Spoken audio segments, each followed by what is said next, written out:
Bien-aimés dans le Seigneur, nous vous saluons tous au nom de Jésus. Bienvenue à notre émission de ce jour. Que la paix de Dieu soit avec nous tous, que sa grâce soit sur nous et que ses bontés se répandent toujours sur nos couples, sur nos vies. Et nous le souhaitons aussi pour vous. Nous sommes heureux de vous savoir nombreux à nous suivre aujourd'hui. Et vraiment que Dieu soit loué pour tout ce qu'il fait dans la vie de chacun de nous, pour sa protection durant cette pandémie qui ne cesse de battre son plein. Que Dieu soit loué pour toutes ses grâces, pour toutes ses bontés, pour toutes ses bénédictions, pour tout ce qu'il permet dans notre vie, bien comme mal, nous le louons parce qu'il est au contrôle de toutes choses. Que Dieu soit loué. Nous allons sans plus tarder continuer notre émission de ce jour. Je remets la parole au pasteur. Que Dieu vous bénisse. Que la paix du Seigneur soit toujours dans vos maisons. Merci d'être là encore aujourd'hui pour nous suivre le peu que le Seigneur permet que nous puissions partager avec vous. Nous étions en train de parler de comment prévenir les séparations et nous avions dit au début que nous déplorons les divorces, surtout des couples qui viennent de chez nous jusqu'ici et pour finalement se séparer ici, alors que chez nous, ils étaient ensemble à cause de plusieurs réalités. Mais notre émission, l'objectif, c'était de nous préparer, aider les couples à prévenir parce que le divorce, ce n'est pas quelque chose qui arrive subitement. Alors, nous avions en long et en large parlé de comment dédier son mariage et comment se préparer pour ne pas arriver à la séparation. Et la dernière fois, nous avions évoqué le dernier point qui est l'affection et le respect. Donc, démontrer l'amour chaque jour, trouver un moyen de démontrer l'amour chaque jour, le respect et l'entente, juste le respect de l'autre. Et nous avions donné des détails sur cela. Aujourd'hui, j'ai encore deux autres points que nous pouvons ajouter.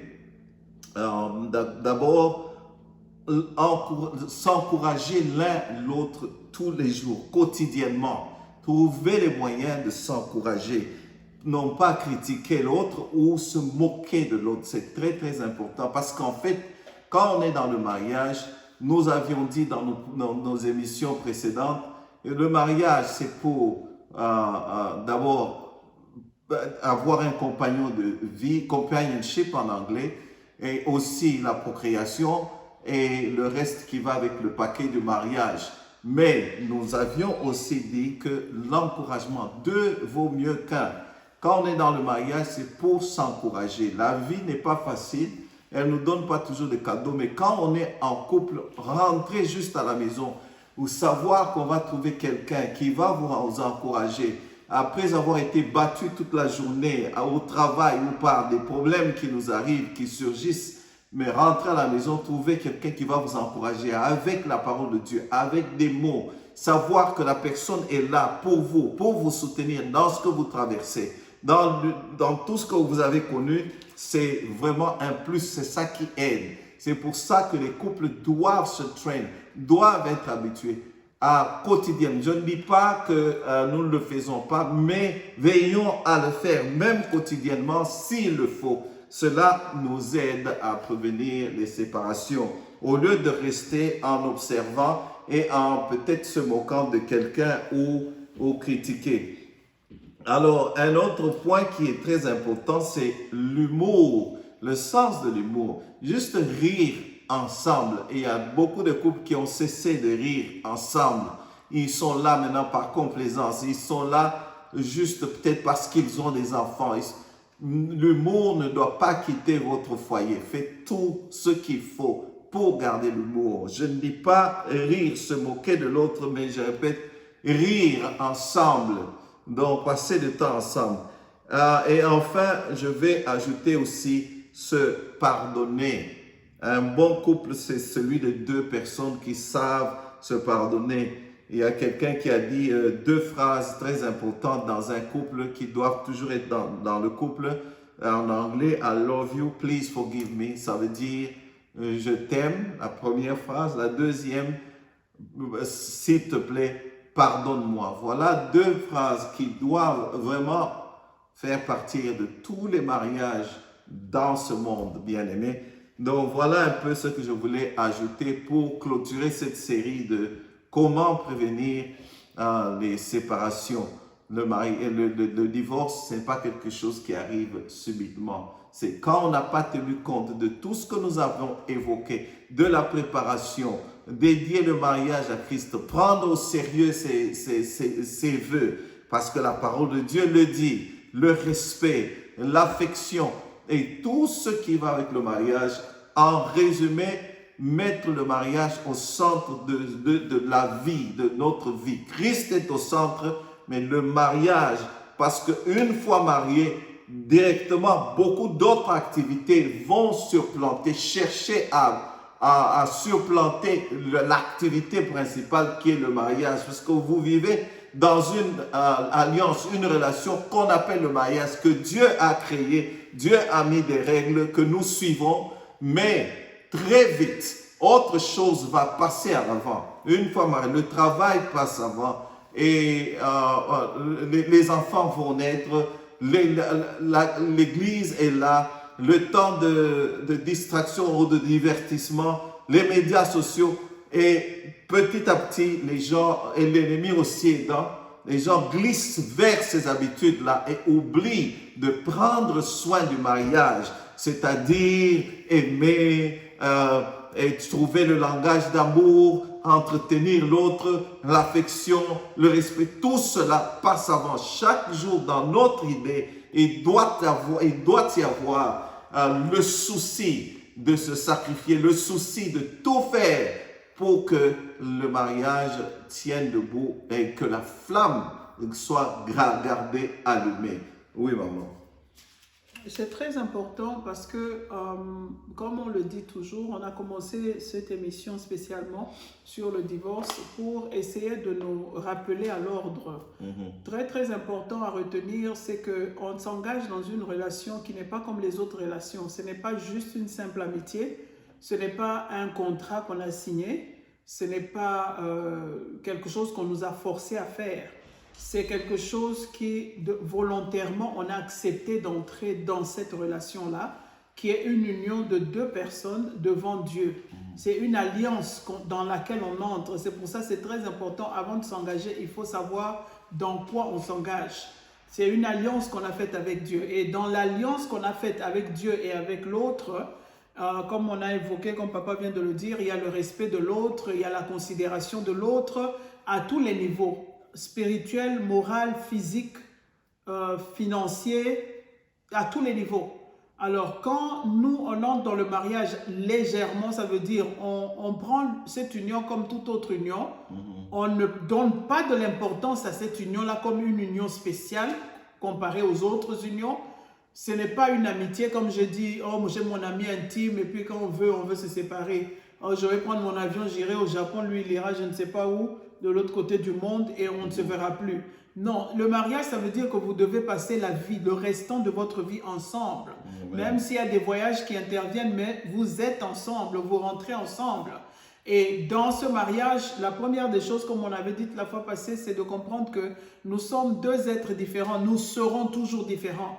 Comprendre dans quoi on s'engage, ça veut dire je m'engage avec quelqu'un qui a d'autres visions que moi, qui a d'autres façons de voir les choses que moi, qui parle différemment de moi, qui sent différemment de moi. Et quand on se met à la place de l'autre, on se dit, ok, cette personne-là, pour son plaisir, voilà ce qu'elle sent.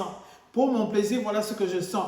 On en parle. La communication est très, très importante pour éviter le divorce. Il y a des choses qui sont tues, mais qui nous amènent au divorce. On n'est pas content au lit, on se tait, on arrive au divorce. Pourquoi? Parce qu'on ne sait pas le dire, c'est un sujet tabou. On n'est pas content de la situation, de la réponse de l'autre. Mais comme on est né pour considérer toute chose taboue, on ne sait pas dire ce qu'on sent intérieurement. La femme, c'est un être inférieur, pas faible, hein, inférieur, qu'on doit écraser selon nos cultures. L'homme, c'est quelqu'un à qui on a permis de tout faire comme il veut, quand il veut. Il est le chef, comme on a dit, donc il se comporte comme il veut. La femme, elle doit être écrasée. Et ça, ce n'est pas un mariage qui va durer longtemps. Bien aimé, on doit se considérer d'abord comme des êtres humains. Ce que l'un sent, l'autre doit considérer ce que l'un sent. On ne doit pas prendre ça comme un acquis. Comme moi, je suis le chef, c'est fini, ce que j'ai dit part. Non, on ne doit pas prendre ça comme un acquis. Comme moi, c'est moi qui tiens la maison, je suis la femme, il ne sait pas ce que je suis capable de faire. Ça, ce n'est pas une union qui va durer longtemps. Une union qui va durer longtemps, ça commence par l'entente. Nous devons nous entendre. Même s'il y a des divergences d'idées, c'est normal parce que quelqu'un qui est intelligent, quelqu'un qui est normal, qui a la matière grise, c'est normal qu'il pense de sa façon et que l'autre pense de sa façon. On a des points qui ne convergent pas ensemble, mais on essaie de parler comme des intellectuels, comme des êtres humains normaux. On essaie de mettre des choses ensemble pour essayer de trouver un juste milieu. C'est ça le mariage. Alors, c'est une alliance, j'insiste bien, c'est une alliance dans laquelle on est là pour, obéir à Dieu et faire la volonté de Dieu. La volonté de Dieu, c'est que tout être humain soit heureux, que tout être humain se marie. Il a un plan merveilleux. La Bible ne m'a pas dit qu'il a un plan de malheur pour quelqu'un. C'est un plan de bonheur. Un plan de bonheur. Pas un plan où quelqu'un pleure toute la vie et l'autre est à côté, il ne sent pas pourquoi l'autre pleure. Oh, il est habitué à se plaindre, elle est habituée à se plaindre. Non, bien aimé, tu dois poser, considérer un peu pourquoi l'autre se plaint tout le temps. Est-ce que tu t'es regardé pour voir que ton comportement blesse l'autre? Est-ce que tu t'es regardé pour voir que tes paroles blessent l'autre? Est-ce que tu as regardé pour voir que ta façon de rire montre à l'autre que tu te moques de lui ou d'elle? C'est des petites choses, bien aimées, qui sont très, très importantes. Tu ne passeras pas la vie avec un ami qui se moque de toi tout le temps. Un jour, tu seras fatigué, tu vas te fâcher et tu vas te séparer de cet ami-là. Tu ne vas pas passer la vie avec quelqu'un qui te considère comme une chose. Quelqu'un qui t'a mis au niveau de l'argent. Quand on s'est marié, c'était chéri, chéri. Alors, quand on arrive au mariage, maintenant, tu ne trouves pas que je dois travailler. Oui, je sais que tu dois travailler, je sais qu'on doit avoir de l'argent. Mais que penses-tu des sentiments que nous avons portés l'un envers l'autre? Que penses-tu de notre intimité? Que penses-tu de notre vie? Te voilà en train de fatiguer le physique et le physique entame le spirituel. Le spirituel ne fera qu'entamer le moral. Et tout ton corps sera fatigué. Et l'autre est là. Tu ne t'occupes pas de la personne parce que si je ne ramène pas de l'argent, la personne ne doit pas être ramenée au niveau de l'argent. On ne s'est pas marié, je sais peut-être qu'il y a des gens qui se sont mariés pour l'argent, mais quand on se marie, normalement, on ne se marie pas pour l'argent. On se marie pour l'amour qu'on a l'un envers l'autre. On se marie pour un amour franc, quand un amour est sincère et franc, l'amour la crée des ouvertures. Cet amour nous donne la chance d'aller de l'avant. Un vrai amour n'amène pas la malédiction. Un vrai amour n'ouvre pas des portes aux attaques de Satan. Quand on est ensemble et qu'on est un, l'union fait la force. Mais quand on est soi-disant un, le diable, lui, sait quand vous êtes soi-disant un. Quand vous parlez deux langages différents, lui, il sait. Et il entre dedans, il se joue de vous. Mais quand vous êtes sincère et que, quoi qu'il arrive, on peut se chamailler, mais dans le fond du cœur, on est amoureux l'un de l'autre. Dieu ne peut qu'intervenir. Il n'a pas le choix parce que l'amour vient de Dieu. Et tant qu'il y a quelque chose de Dieu en vous, il va intervenir pour vous épargner tout ça. Alors, bien aimés, c'est nous-mêmes qui ouvrons des portes à toutes ces malédictions qui viennent au-devant de nous. Quand nous nous mettons à la place où on fait intervenir l'extérieur, l'extérieur est plus important que ce que nous vivons, là, ça devient un danger. Et c'est malheureux, mais c'est ce qui arrive souvent et c'est ce qui amène au divorce. Quand on commence à voir que l'extérieur est mieux que ce que nous avons, quand inconsciemment on donne plus d'importance à ce qui est dehors que ce qui est dedans, la personne à qui on n'a pas donné de l'importance va se sentir vexée et la réaction ne sera pas positive, ça sera négatif. Vraiment, c'est ce que je peux ajouter. Amen. Alors, en conclusion, nous avions dit que Dieu hait la répudiation. Dieu déteste le divorce justement à cause des conséquences sur nous, sur les enfants et sur notre entourage. Et nous avions dit aussi, selon la parole de Dieu, non pas nous, que si quelqu'un répudie sa femme, sauf pour cause d'infidélité, l'expose à l'adultère. Le contraire est aussi vrai. Si quelqu'un répudie sa femme, sauf pour cause d'infidélité ou d'adultère, et qu'il en épouse une autre, il commet l'adultère. Mais il y a des exceptions. Donc, nous allons arriver aux exceptions. Mais avant d'arriver là-bas, aujourd'hui, souffrez encore qu'on dise un petit mot aux non-mariés. Et quand on se dit non-mariés, ça veut dire que vous n'êtes pas encore marié du tout, ou vous avez connu le divorce ou le décès du conjoint ou de la conjointe.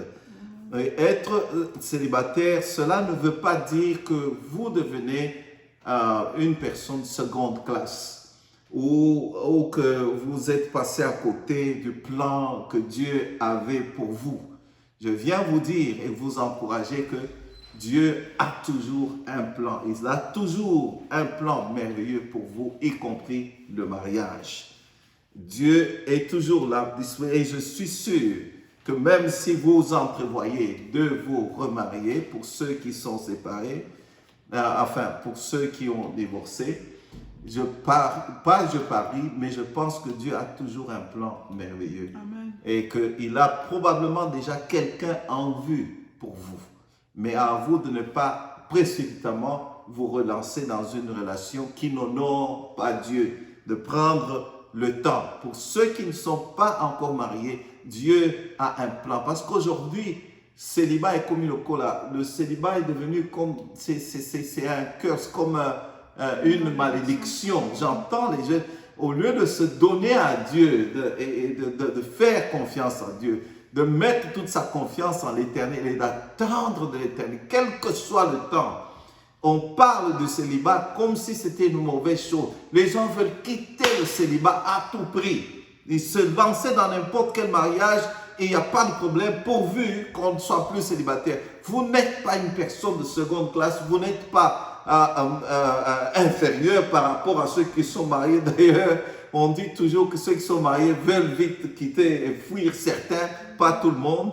Donc, retenez que Dieu a un plan merveilleux pour ta vie, pour toi, inclus dans ce plan est le mariage. Et je crois même qu'il a déjà quelqu'un en vue pour vous. Je crois aussi que Dieu a appelé certaines personnes à être célibataires. Paul ne s'est pas marié, Jésus lui-même n'était pas marié. Vous allez dire que lui, il était le Fils de Dieu, mais Dieu a appelé certaines personnes. Ça, c'est Dieu qui fait un don, Dieu qui va les équiper. Dieu lui-même, s'il dédie leur vie à Christ, il va remplir leur vie. Et ils seront conduits. Vous avez toujours entendu parler de beaucoup de missionnaires qui sont allés finalement, qui ne se sont pas mariés, mais qui ont dédié leur vie à Dieu pour servir Dieu exclusivement, sans se donner au tracas du mariage. Ça, c'est Paul qui dit que celui qui n'est pas marié, c'est même mieux, parce qu'il ne se préoccupe pas d'autre chose, de plaire au conjoint ou à la conjointe. Il se préoccupe des choses de Dieu, du royaume des cieux. Donc, Dieu a appelé certaines personnes, mais laissez-moi vous dire, à moins que Dieu spécifiquement vous ait appelé, je ne pense pas que Dieu a déjà le fait que vous pensez au mariage, le don de célibat n'est pas pour beaucoup de gens. Donc, Dieu nous appelle à nous marier. Alors, ne pas se précipiter dans une relation qui n'honore pas Dieu. Ça, c'est la première des choses. Deuxième chose, éviter les impuretés sexuelles de tout genre. Donc, même pour les jeunes qui ne sont pas encore mariés, dédiez vos vies, votre futur mariage à Dieu. Le Dieu est plus concerné par votre mariage que même vous-même. Alors, si vous prenez seulement la résolution d'aller vers lui, de vous consacrer à lui, de vous dédier votre futur mariage qui n'est même pas encore venu à Dieu, lui-même prendra, il a déjà, comme je l'ai dit, un plan pour vous, il a déjà quelqu'un en vue pour vous, il vous montrera la voie à suivre, son amitié est avec ceux qui le craignent, il leur montre les voies à suivre, il les guide, il leur montre même l'homme ou la femme qu'il faut, il l'amène vers eux et Dieu a sûrement un plan. Donc, évitez les impuretés sexuelles, les relations sexuelles avant le mariage. Donnez-vous totalement à Dieu. Alors vous verrez la gloire de Dieu. Parce que vous attendez quelque chose qui vous est cher, que vous attendez, restez à votre poste. Attendez la bénédiction de Dieu. N'essayez pas d'aider Dieu. N'essayez pas d'élargir votre circonférence, surtout pour dire que non, on ne sait jamais. Nous l'avions dit dans nos émissions passées, d'abord le mariage entre enfants de Dieu. Ça, c'est vraiment pour moi en tant que pasteur. Si vous venez vers moi et que vous n'êtes pas encore marié, c'est la première des choses. Je vais vraiment être sûr que la personne que vous amenez connaît Christ et qui a la volonté manifeste de pratiquer, de grandir dans le Seigneur.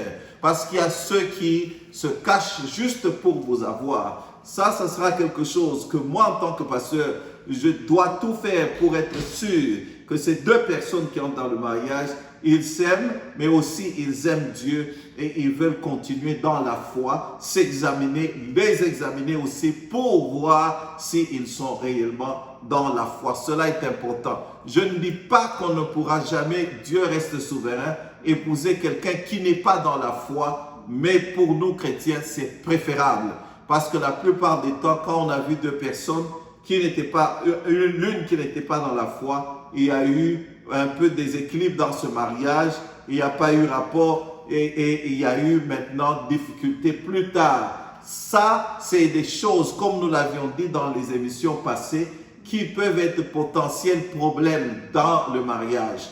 Donc, de préférence, soyez des enfants de Dieu, parce que si vous épousez quelqu'un qui ne connaît pas Dieu, infidèle comme la Bible dit, cette personne aura tendance à vous tirer. Vous aurez difficile, n'étant pas le Saint-Esprit, à convaincre ou à convertir la personne. Mais Dieu a toujours aussi permis que deux personnes qui ne connaissent pas Dieu se rencontrent, où l'un connaît Dieu qui va attirer l'autre au Seigneur. J'ai vu un couple moi-même et qui le mari, aimant tellement sa femme, a décidé. Il a dit devant moi, il a dit je l'aime tellement. Moi je suis de la foi bouddhiste, mais elle est chrétienne. J'ai décidé de suivre son Dieu parce que je l'aime. Et le jour où il a décidé de le faire, quand il est allé suivre les enseignements, voilà que cette personne découvre Christ. Et cette personne est devenue vraiment forte dans la foi. Parce qu'ayant été bouddhiste, il a découvert la liberté qu'il y a dans la foi chrétienne, la puissance de la résurrection de Christ qui est en nous quand nous donnons nos vies à Christ. Cette personne est devenue, étant vraiment transformée, pouvait bien comprendre ce que nous avons. Voilà un peu ce que je peux dire. Un petit mot pour ceux qui ne sont pas mariés. Oui, maman. Oui, c'est ce que je peux ajouter sur ce que papa vient de dire. Il y a des erreurs qu'on a commises dans la vie.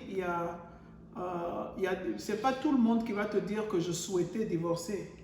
C'est pas tout le monde. Personne n'a souhaité divorcer. Quand ils étaient amoureux, ils ne savaient pas ce que le lendemain réservait. Voilà. C'est pour ça que nos conseils, nos enseignements nous aident à prévenir. Pour ceux qui sont encore jeunes et qui veulent entrer dans le mariage, nous sommes que des êtres humains. Satan peut toujours déjouer nos jeux, mais nous insistons de nous confier totalement en Dieu, parce que c'est Dieu qui connaît le lendemain mieux que nous. Amen. Alors, s'il y a eu des erreurs que les gens ne savaient pas, parce que j'ai entendu beaucoup de mamans qui me disent, maman, si j'avais rencontré ce genre d'enseignement avant que je ne me marie, moi je suis plus âgé que toi, mais ces enseignements, j'ai revu là où j'ai commis des erreurs.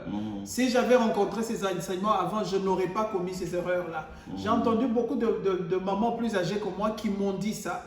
Alors, ça veut dire que les jeunes doivent écouter ce qu'on leur dit. Les jeunes doivent écouter ce que la Bible dit.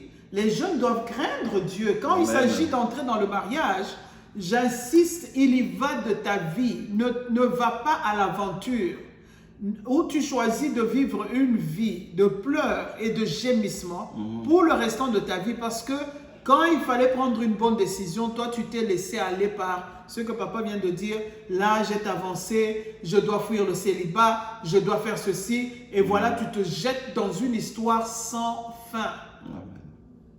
Et comme on aime bien le dire aujourd'hui, on est chrétien, il n'y a pas de divorce chez les chrétiens. Je fais intervenir une question qui m'a été posée, comme on vous avait dit, si vous avez des questions, envoyez-nous vos questions. Une question qui m'a été posée est, voyant l'église d'aujourd'hui, qui n'est plus celle que l'église était avant, il y a plus d'aventuriers dans les fiefs des chefs des églises, qu'on se demande si la formation des gens qui sont à l'église est sérieuse. Voyant l'église d'aujourd'hui, est-ce qu'on peut encore faire confiance? dans le temps, c'est la question qui m'a été posée, dans le temps, les jeunes hommes allaient dans les églises pour trouver des femmes sérieuses. Voilà. Les femmes aussi comptaient sur les jeunes qui étaient dans l'église parce qu'ils supposaient être sérieux. Mais maintenant, voyons le fief de la tête de l'église qui n'est plus sérieuse du tout. L'église du 21e siècle. La question m'a été posée pour demander est-ce qu'on doit encore faire confiance à ça? C'est ce qui a détourné beaucoup de jeunes. Parce qu'avant, on se ruait à l'église pour avoir quelqu'un de sérieux ou quelqu'une de sérieuse.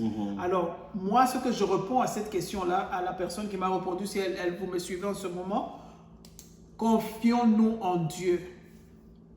La tête de l'église ou non la tête de l'église, confions-nous à Dieu. Même quand l'église était encore sérieuse là, qu'est-ce qu'on n'a pas vu dans le fief des membres des églises? La tête était très sérieuse parce que il n'y a pas plus de 20 ans, les pasteurs étaient les plus sérieux. Ça, on faisait confiance aux hommes de Dieu. Aujourd'hui, le diable est entré dedans parce qu'on a aimé le monde, on a aimé l'argent, on a donné place à la prospérité. L'église aujourd'hui est en train de tomber parce qu'on s'est dit que le bonheur, c'est l'argent. On a oublié que le bonheur, c'est le Saint-Esprit, c'est Jésus-Christ, c'est Dieu. Alors, aujourd'hui, dans le temps même quand l'église était ce qu'elle était, il y avait des jeunes garçons qui faisaient beaucoup d'aventures. Ceux qui fouillaient les écoles, qui allaient se consacrer complètement à l'église, ceux qui n'étaient pas mauvais. Mais quand ils étaient dans l'église, ils commençaient, j'ai entendu des prophéties terribles que j'ai rêvé de toi, que tu seras ma femme. Et on fait intervenir des hommes de Dieu qui vont forcer un mariage, qui n'ont pas consulté Dieu. Alors, il y a eu beaucoup de mésaventures dans ce sens-là, déjà dans le temps. Alors, déjà dans ce temps-là, il fallait vraiment se confier en Dieu pour savoir ce qu'était réellement la volonté de Dieu. Alors, nous n'allons pas seulement nous contenter de dire la volonté de Dieu. Est-ce que tu es un être humain normal? Est-ce que tu arrives à aimer l'autre? Est-ce que tu arrives à avoir des sentiments pour l'autre et dire, oh, je sens des sentiments qui sont différents d'une amitié simple. Je t'aime, je sens que je veux faire le restant de ma vie avec toi. Je veux passer ce temps-là avec toi. Je sens que tu me plais. Être amoureux de quelqu'un, est-ce qu'on en est encore capable? Moi, c'est ce que je donne comme réponse. Si on est des êtres humains normaux, aujourd'hui, je sais que le monde a tué le sentiment humain. On vit pour notre gloire, on vit pour notre gain, on vit pour ce que nous on veut devenir. S'il s'agit d'écraser tout le monde sur le passage, on va écraser même la personne qui nous aime. Alors bien aimés, nous devons nous revenir dans l'être humain parce que quand nous parlons du mariage, nous parlons d'une relation humaine, pas une relation animale ou je ne sais pas quoi, monstruaire ou quoi. C'est une relation humaine de deux êtres humains. Revenons à l'être humain. Est-ce que tu sens des sentiments d'amour? Est-ce que tu es attiré par amour par cette personne-là? Est-ce que c'est des sentiments d'amoureux qui enflamment ton cœur? Une passion aussi. Est-ce que c'est une passion que tu sens pour cette personne? Est-ce que tu es prête à te sacrifier pour la personne? Est-ce que tu es prête à endurer pour la personne? Ça, c'est des questions qu'on doit commencer à avoir. Alors, les erreurs ont été commises. On a connu le premier divorce. On a connu le deuxième parce qu'on ne savait pas. Alors, gloire à Dieu, aujourd'hui, on sait. Revenons à notre Dieu que lui il ne te refoule pas. Il a toujours les bras tendus. Reviens à lui. Il va t'accueillir dans ses bras. Et maintenant, désormais, prends la décision de suivre sa direction. Et il va te montrer quel chemin suivre. Et il va mettre devant toi, comme papa a dit, la personne qu'il te fallait. Il sait laver, il sait effacer les transgressions, il sait enlever tout ce que l'ennemi avait mis comme condamnation sur toi. Lui, il va changer ça en bénédiction. Alors, cela ne veut pas dire que fais le mal et puis cours vers Dieu. Quand tu le fais en âme et conscience, c'est Dieu seul qui est le bon juge. Amen. Ne passe pas le temps à faire du mal se disant que je vais rentrer à Dieu, Dieu va me faire du bien. Parce que nous, les chrétiens, là, on va aussi au-delà de toutes les frontières qu'on a mises devant nous. On essaie de faire, on est des dieux à la place de Dieu. On essaie de décider à la place de Dieu. On décide sur les sentiments et les émotions de l'autre à la place de Dieu. Bien-aimés, rentrons à l'être humain et revenons à notre Dieu de tout cœur. Faisons-lui confiance à tous les niveaux et il sait intervenir. Amen. Mais comme papa dit, il y a des exceptions. Quand la situation est une situation de violence terrible, quand c'est une situation de vie ou de mort, ce qu'on conseille, c'est que les hommes de Dieu qui vous suivent doivent d'abord vous tenir à l'écart, le temps de vous conseiller, de mûrir la situation et de voir si ce mariage-là était fondé sur du vrai ou c'était juste un faux. On s'est engagé parce que moi, je devais terminer ma situation de célibat. Il fallait ba mona ke na bali. C'est surtout ça le problème. Ba mona. Est-ce que tu manges chez les bas? Est-ce que tu dors chez les bas? C'est toi qui endure, c'est toi qui... Yebisa bango ke no bango banani. Yebisa nzambe ke obali. Dis à Dieu, c'est entre toi et ton Dieu. Celui qui t'a donné le souffle de vie, c'est Dieu, ce n'est pas bas. Ce ne sont pas les êtres humains. Nous passons le temps dans des choses très sérieuses qui vraiment entament notre vie. Parce que le divorce, c'est une tâche qui t'accompagne. L'ennemi qui veut que tu divorces, il sait pourquoi il te pousse à divorcer. Parce que lui, tu lui as ouvert une grande porte. Il ne va pas se limiter à toi, il va aller dans les enfants. Il faut vraiment que tu fasses intervenir Dieu pour que cet esprit de divorce-là s'arrête à toi. C'est très très sérieux, bien-aimés. Faisons attention parce qu'il y a des enfants, il y a une génération à venir. Il y a il y a un héritage que tu dois léguer. Alors cet héritage-là, il faut le préparer, bien-aimé. Amen. C'est très sérieux. Amen. Dieu punit le péché des parents sur les enfants jusqu'à la 4e génération. Donc, évitons, donc, pour ceux qui ne sont pas encore mariés, surtout les jeunes, attendez de Dieu. Quand je dis faire confiance, quand je dis attendez, ça ne veut pas croiser les bras, ça veut dire aussi vous pouvez être en train de servir Dieu. Et Dieu vous trouvera sur le chemin et vous serez bénis. Ça se prépare aussi, parce qu'au lieu de se marier et de commencer à sacrifier tout son temps à chercher de l'argent, quand tu es célibataire, quand vous êtes célibataire, préparez l'avenir pour que quand je me marie, que je sois au moins capable de mettre la nourriture sur la table. Tu peux aller étudier, tu peux préparer ton avenir. Entre-temps, ne reste pas là assis se disant « Oh, nazo zela wakoya. Non, non, ça n'existe pas. Tu fais ce que Dieu t'a donné en ce temps-là. Tu le fais très bien. En attendant le reste. S'il s'agit d'aller à l'école, va à l'école. S'il s'agit de commencer un business, commence un business. Tu es en train de préparer ton avenir. C'est très important. Évitons les obsessions des apparences et du matériel. On est tous attirés par une bonne apparence, mais il se trouve que Dieu ne regarde pas ce qui frappe à l'œil, il regarde un esprit calme, doux et paisible qui est d'un grand prix à Dieu, qui est de l'intérieur. Et tellement on passe le temps, on se focalise sur ce qui est apparent, on oublie d'étudier ce qui est intérieur. Les qualités intérieures, ce sont les plus importantes et ce sont ceux-là qui durent. Ça, ce n'est pas quelque chose que vous ne connaissez pas, vous connaissez, mais aujourd'hui, c'est seulement pour nous rappeler à ceux qui sont encore, qui attendent, de faire très attention. Allez pour les qualités intérieures qui durent, pas pour l'apparence. Je ne dis pas qu'on va choisir. Non, Dieu peut t'envoyer quelqu'un. Tu peux rater. Surtout les princes charmants et les princesses charmantes. Dieu peut déjà mettre quelqu'un devant toi et tu ne le vois pas parce que tu es tellement focalisé. Aujourd'hui, j'entends plus une histoire de, c'est ce que moi j'avais comme liste, voilà, il devait être comme ça, il devait avoir ça, il devait être comme ça, et ils sont même en train de checker. C'est seulement tout ce que j'avais demandé à Dieu. C'est bon. Non, mais est-ce que l'intérieur est ça, ce que tu avais demandé à Dieu? Ça, c'est bon. Et souvent, quand vous regardez ces listes-là, c'est des listes extérieures, jamais de l'intérieur. J'avais demandé celui qui sera quand même bon. Je ne dis pas que tout le monde ne veut pas quelque chose de bien. D'ailleurs, bon, quelque chose de bien attrayant l'un l'autre, ça dépend d'une personne à l'autre. Voilà. Amen. Donc, voilà un peu ce qu'on avait aujourd'hui. Vraiment, moi, je conseille aux jeunes filles de se donner la valeur que Dieu leur a donnée. Il n'y a pas et tout là, azate nanzambe. Je suis obligé d'entrer en lingala pour bien m'expliquer. Et tout là, zalaraté. Oh, yo tuli, hello, le temps de Dieu, c'est le temps de Dieu. Si Dieu a pris le temps de garder Sarah jusqu'à 90 ans, il est capable de faire des miracles. Il a donné à Sarah un enfant à 90 ans, bien aimé. Et il a donné à Sarah le temps de vivre avec cet enfant-là. Parce que nous, on compte, on calcule selon nous. L'être humain arrive à tel âge. L'être humain, pourquoi est-ce que tu te catégorises?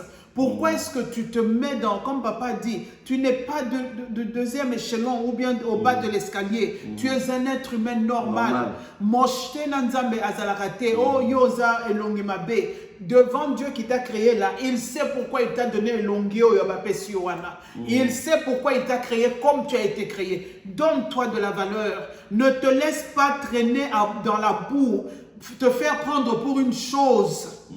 Que personne ne te mente, maman, tu as de la valeur devant Dieu.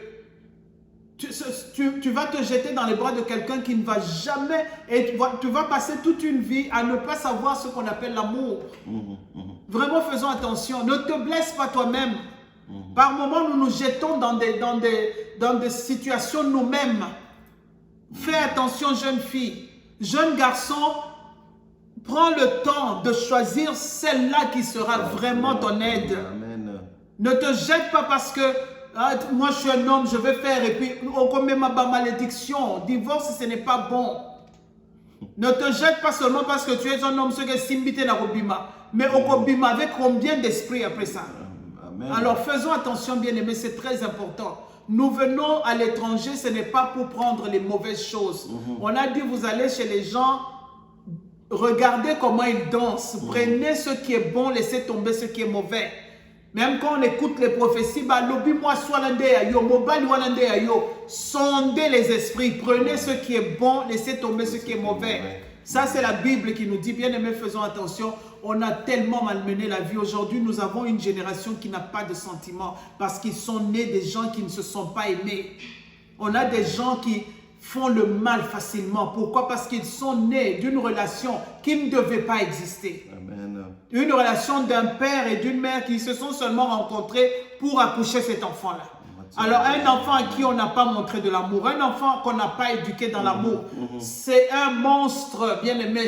Il va tuer sans se rendre compte qu'il tue. Il va faire du mal sans se rendre compte qu'il fait du mal. Autour de lui, c'est la malédiction qui s'installe. Pourquoi? Parce que lui, il ne sent pas quand il a fait du mal. L'amour, le non-amour n'est pas dans ses jeans. Dans ses germes, il n'y a pas le mot amour. Alors, faisons attention. Marions-nous selon la volonté de Dieu, avec amour. Amen. Et cherchez toujours à commencer avec Dieu dès le début, même dans le choix du conjoint. C'est ce que nous essayons de dire. Nous parlerons aussi de ça. Mais la fois prochaine, voyons un peu les exceptions du divorce. Parce que je sais que là, il y a beaucoup de questions, même dans les années passées, on a eu beaucoup de questions là-dessus. Et beaucoup de gens se retrouvent déjà séparés et ils se demandent comment s'applique cette parole de Dieu, qui est une parole si dure. Pour certains, quand on a sorti cette parole, et subitement, ils ont pu arranger le mariage parce que personne ne veut vivre loin de la présence de Dieu. Et donc voilà, la fois prochaine, nous essayerons de parler de ça. Que Dieu vous bénisse et à la fois prochaine. Amen. Amen.